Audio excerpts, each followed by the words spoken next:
আমি এসেছি আমার দিদির বাড়ি। দিদির বাড়িতে এসে জমিতে এসেছি। জমিতে শশা দিয়েছে, শশা গাছ মরে গেছে। শশা জমিতে দেখছি শশা আছে কি না। শশা দেখতে দেখতে যাচ্ছি, যদি পাই তুলবো। শশা পচে গেছে, ভালো নেই শশা।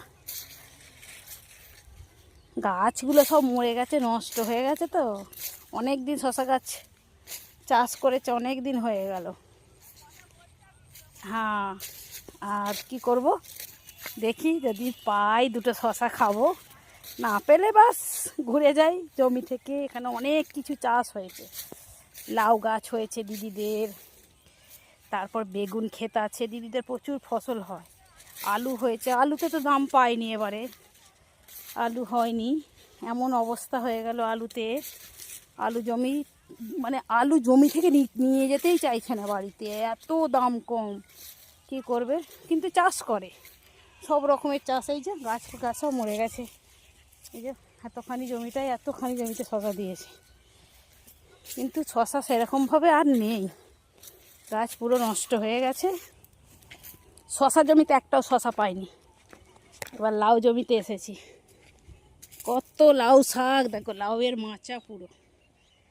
এই যে শশা জমি থেকে চলে এলাম লাউ জমিতে, এই যে ভেতরে ঢুকে দেখাচ্ছি, পুরো লাউ হয়েছে, প্রচুর লাউ গাছ হয়েছে। এদিকে মাচা, ওদিকে মাচা, দুটো জমি শুধু লাউ মাচা।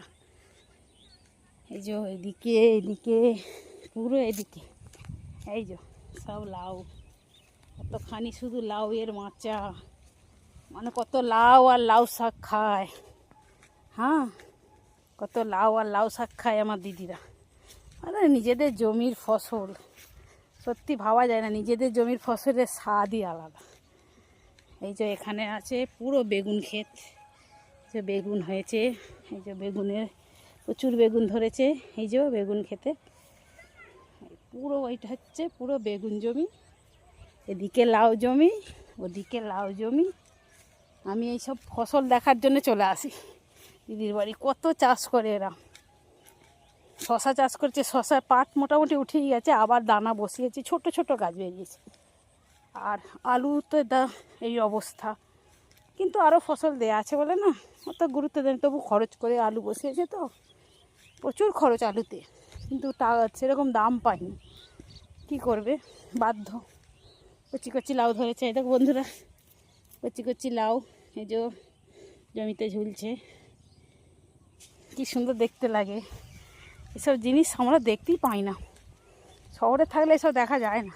গ্রামে গঞ্জেই এসব ফসল একদম অরিজিনাল ফসল দেখা যায়, যে গাছ কোন গাছে কি হয়, কেমন করে ফলগুলো ঝোলে, কেমন করে থাকে, দারুণ দেখা যায়।